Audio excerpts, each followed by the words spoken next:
Olpejeta Conservancy, popular as the last home of the world's last male northern white rhino, a safe ground for the Big Five. But that is not all. Olpejeta is also home to the largest herd of Boran beef cattle that are purely grass-fed and reared within the expansive 90,000-hectare conservancy, where the jungle meets livestock and man. On this episode of Beef Farming, join me as I take you through Boran beef farming the Olpejeta way in the company of the Livestock Department Deputy Manager Joseph Madenge. Life for every heifer or steer in the livestock department starts at the maternity area. This is a designated space where all pregnant heifers calf down under the watch of trained staff who ensure the newborns do not catch any infections. If you get the life of these calves compromised or affected in any way when they are this tender age, then you do not achieve your targets. You'll end up into high mortalities. You'll end up with steers that are not getting to your slaughter age at the correct weights. You'll end up with the breeding heifers that are not able to be selected for breeding at the correct age. So this is why we ensure that within the maternity herd, the calves are very well taken care of. The staff who work here are well trained to actually take care of mothers that are actually just to give birth to the calves, and then they are taught on how to take care of very small calves. Immediately the calves are born, they are looked at. You ensure that you actually douche their nerve cones with iodine or providon iodine to ensure that it doesn't pick any bacteria. Some of these conditions can turn up into fatal ailments within the life of a calf. For example, if you don't douche the nerve with providon iodine, what you end up with is infection getting in through the nerve, and you end up conditions like nerve heel, joint heel, and peritonitis that actually kill the calves before they even get to the weaning age. They are also implanted with a chip that will be used to record their history from birth to the time they are culled. The microchip technology enables the conservancy to manage their large herd, as they are able to constantly maintain records of age, weight, number of times the heifers have calved, diseases if any, and so on. We also ensure that they have a chip number. We do what we put a microchip into their ears. You are able to read out their numbers just by scanning with a transporter. This is for identification purposes, and we ensure every calf actually has been chipped and go on to record as a birth. So their births are registered and put onto books immediately when they are born and chipped. Before leaving the maternity area, mothers with calves of the same age are grouped in pools of 100 for those that will join the breeding herd. Heifers that are too old are culled at this point. Calves are also dehorned at this stage to improve their appearance. For example, if an animal has got too old to breed, say over 10 years, we actually cull them. If they are sort of growing bad traits that we don't want in a Boran animal, like overgrown hoofs, we actually cull them and fatten them aside, and we do not now get them back to bull, so they do not get pregnant in the next breeding season. Those that we select for breeding, we put them together, and in that second month, we get all the calves dehorned. By dehorning, we mean actually having to cauterize their horn bands to ensure that they don't grow horns. Naturally, Borans actually grow horns, but because of all the exercises and practices that we actually perform within the ranch, like having to hurdle them, having to get them through the spray systems, having to get them through the weighing scales, and for the purposes of having to see animals look beautiful, we actually dehorn them. From the maternity, the breeding herd would be left to feed the calves for a month before a bull is introduced. We normally have a common calving place, or where all cows calve down, which we call a cattle maternity. And immediately they leave the maternity, we actually group them in purchase of 100 cows with 100 calves at foot or with them. And within the first month, or after the first month of after the calf down, we actually assign bulls or put in bulls because we do natural breeding. The purpose of doing this is actually to ensure that by the time these calves are 8 months, when we do the weaning, we have to ensure that their mothers are actually pregnant and ready to give us a calf in the next calving season.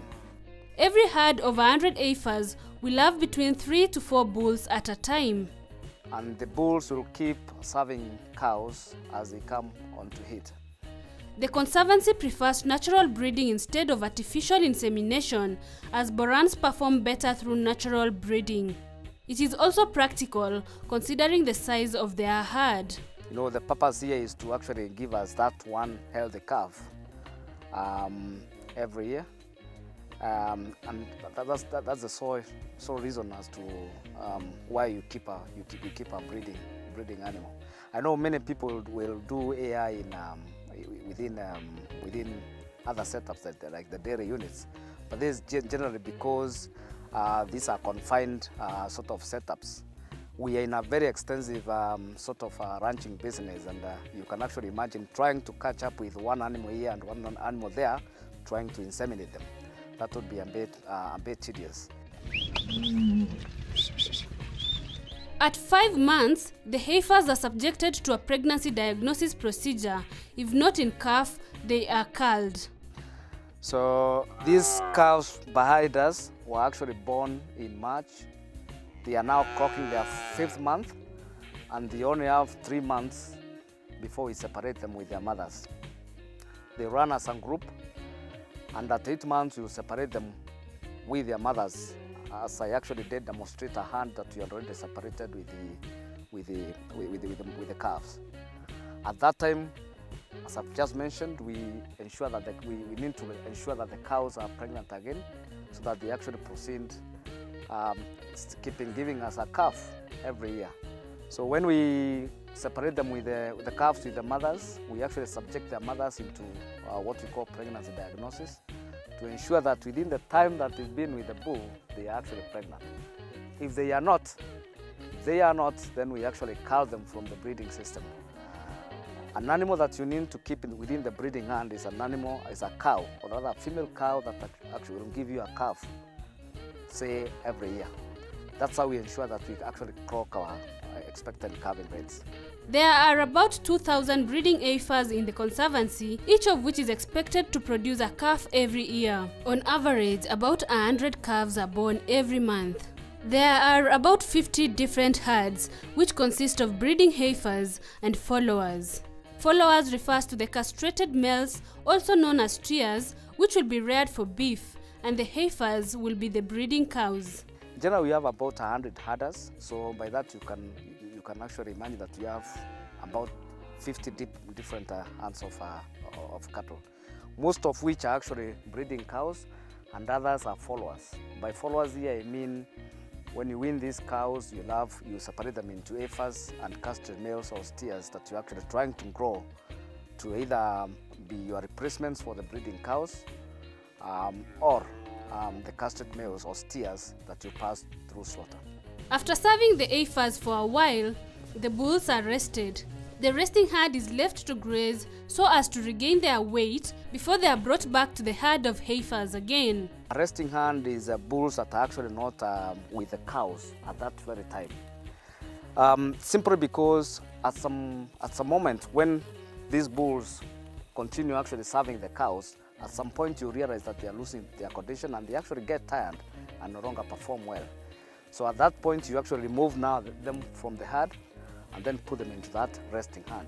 Once they've rested enough, you actually bring them back to the cows, either in the same herd or in a separate herd, to actually continue actually serving the cows. This is how we ensure that cows constantly keep with the bulls, so that you don't miss out on any animal that is cycling and needs to go to bull. Our core business here is breed for beef and genetics. So those bulls that we doesn't we use within our within our breeding system, we actually offer some others for sale to other equivalent breeders. And we sell breeding bulls to not even to ranchers only, to individuals. And those that are registered, or rather certified, we sell them at around 250,000 shillings. And those that are non-registered, or rather commercial, we sell them at 150,000 shillings. We start using them for breeding when they are slightly over 2 years. And we use them for about 10 years. Some even grow to slightly beyond 10 years. When they get to that age, they can no longer actually breed, and they start growing old. So we cull them and actually put them through our slaughterhouse.